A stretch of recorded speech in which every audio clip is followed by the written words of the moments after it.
What is contingency planning?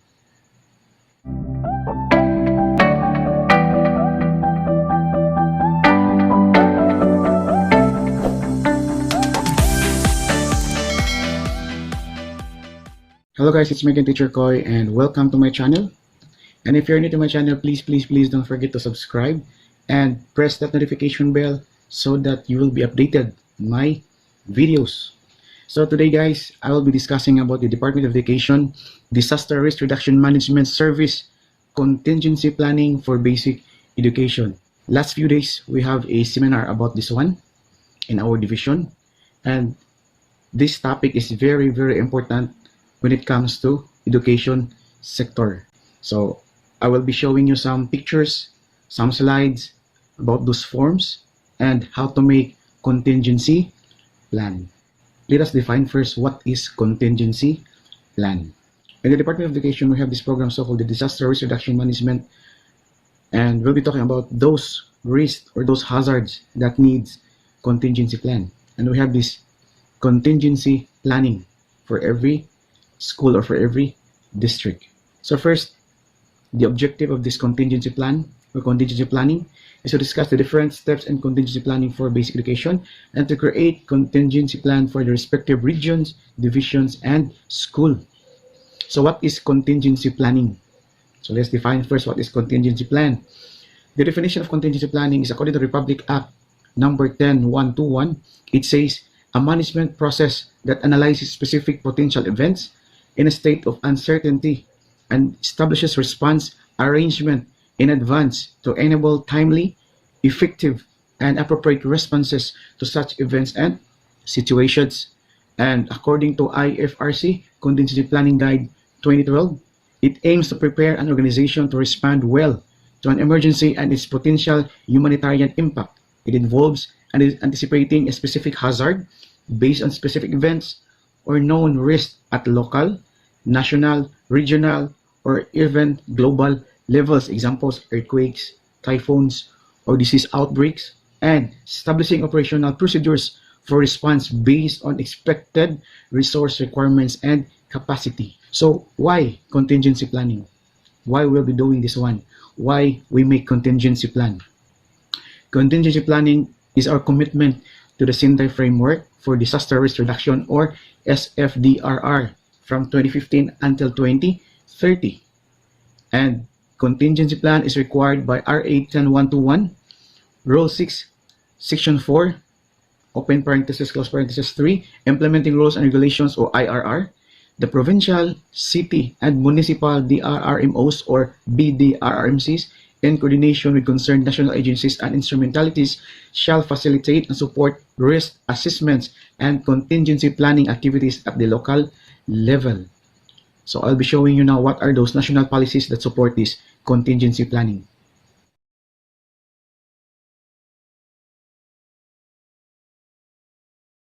So who are those agencies or who are those actors in making or in processing contingency planning?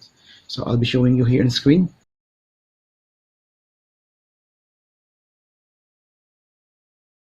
When do we do contingency planning? When?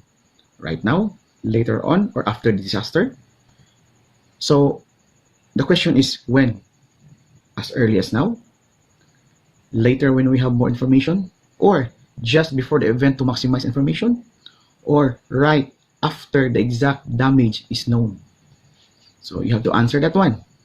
According to the reputation, it says it is better to plan when it is not needed than not to have planned when it was necessary. So where to apply contingency planning? What are those hazards or what are those things that needs contingency planning? First, we have this natural hazard. What are those natural hazards? Like typhoons, earthquakes, volcanic eruptions, floods, El Nino, La Nina, and etc. So those are examples of natural hazards. Next is the human-induced hazards. So example of this one is vehicular accident, oil spills, hazardous materials incidents, or aircraft crash. So those are examples of human-induced hazards. And crisis, planned events, example fiestas, concerts, anniversaries.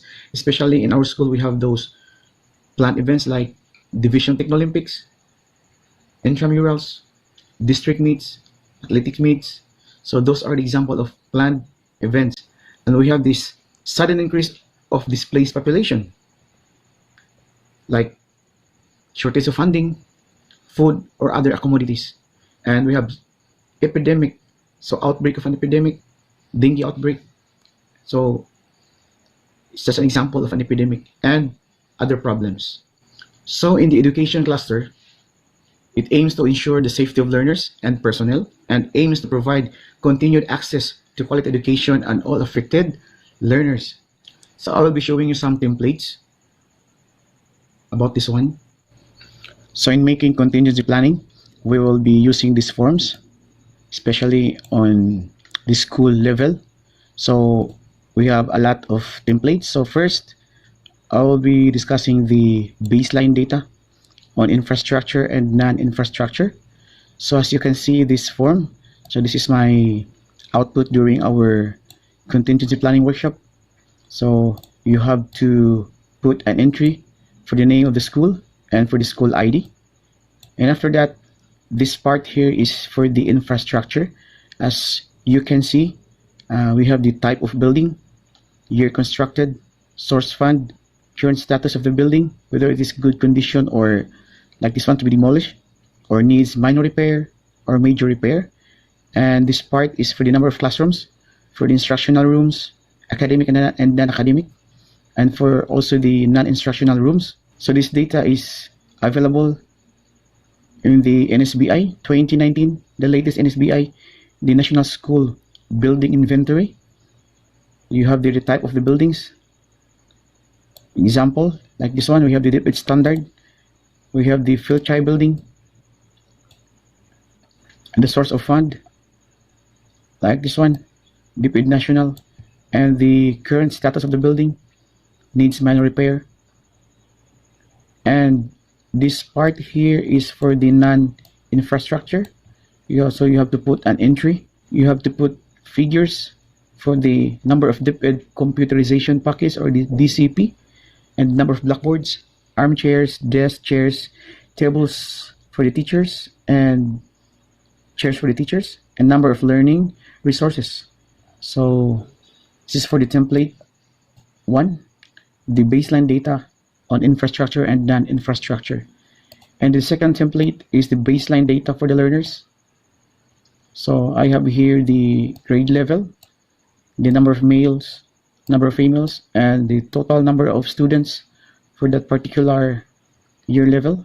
And you have to put the number of learners with disability, visual impaired, hearing impaired, learning disability, intellectual disability, and others. So in our case, in our school, I leave this one empty because so far we haven't yet identified who are those students belong to this disability. And for the third template is the historical data on disasters. So we have here the incident name, like this one, the Bohol earthquake, and type of incident, so that's an earthquake, and the date of occurrence. You have to put the year and the affected population, number of learners, number of personnel, and for the infrastructure, how many classrooms damaged during the earthquake, for the minor damage, major damage, the total, and the number of instructional classrooms also, and for the number of wash facilities. And for the non-infrastructure, you have also to put figures here, the DCP, number of damaged school furniture, number of damaged learning resources, and the estimated total cost of damage. And for the template number 4, we have the capacities and vulnerabilities. So we have here the key areas. So we have a lot of key areas. The first two here is the risk understanding. The second one is the contingency plan and dissemination. So the details, example, we have understanding of hazard and its characteristic. So the capacities, so what are those capacities or what you have in your local or in your school. Like this one in our school, we have this know the locations of hazards and its type. Hazard, we do hazard mapping and present it to the students and parents through PTA meeting. And we have the gaps. So far, as of now, it is pending due to financial status for the school disaster risk reduction management and for the vulnerabilities. So because of this gap, so accident may happen anytime. So that's for the example for the template number 4, capacities and vulnerabilities. Template number 5, we have the hazard prioritization. So we have this column here, hazard. So we have to rank what type of hazard. So in our school, I put this typhoon as rank number 1 because you have to rate that one with the probability and for the impact. So in making for the rate, like this one, rate the probability using the below scale indicated important details and hazard occurrence in the marks column. So I put this one, the rate is 3 because the event might occur at some time and probably will. And for the impact, I rate that one also 3. For example, injured 1 to 20 persons, and like this one, significant loss and or damage to property from 500,000 up to 3 million. And after that, you have to add the probability and the impact, and you have to divide that one by 2. So the highest average will be your rank number 1, and followed by the second, and so forth. So that's for the template number 5, the hazard prioritization. And for the anatomy of hazard, template number 6.1, we have the type of hazard. So the type of hazard is, I put this one typhoon because in my hazard prioritization, typhoon is rank 1 in my hazard prioritization. So that's why I use this one. And what is the root cause of typhoon? For example, of the climate change. And for the early warning signs, of course, we have a weather report from the Pag-asa. And what are those triggering factors? Like strong winds and heavy rains. And existing mitigating, we have preparedness for the incoming hazard, school hazard mapping, contingency plan, and warning signages. So you have this one in your school, the hazard mapping and the warning signages, and also the contingency plan. For the template number 6.2, we have the conflict analysis, stakeholders analysis, positions, interests, needs. So we have here at the remarks portion, fill up only when the top priority hazard is armed conflict. So in our school, we don't have this one. Maybe in Mindanao, because there are some areas in Mindanao have this armed conflict. So that's why I leave this template blank. And for the next template, we have the scenario building. So we have to put a scenario if there is a typhoon coming, because we put this hazard and priority number 1. So we have to answer for the worst scenario. So all you have to do is just put some figures there and use some percentage and the effects on the part for the learners, teachers, and so forth. So just read the instruction below. And for the resources, it's template number 8, resource inventory and need projection. We have this human resources, and part of the human resources we have the internal. So internal means what you have in your school. And for the external resources is our partners from LGU. We have the RHU, the Rural Health Unit, BFP, PNP, LG officials, and others. So for the internal, we have first aiders, rescuers, first aid kit, school nurse. So you have to put the certifications so that it will be identified who are those persons undergo trainings. We have number of staff persons available and number of staff needing training and cost of training and the possible source of fund. And for the equipments, like this one, this column. So these are the equipments that we have in our school and the condition of that equipments and the units available and the units needed and the unit cost and the possible source of fund. And the last one is the learning resources. So every grade level, you have to check what are those books or learning resources that are available in your school or in our school and the needed quantity.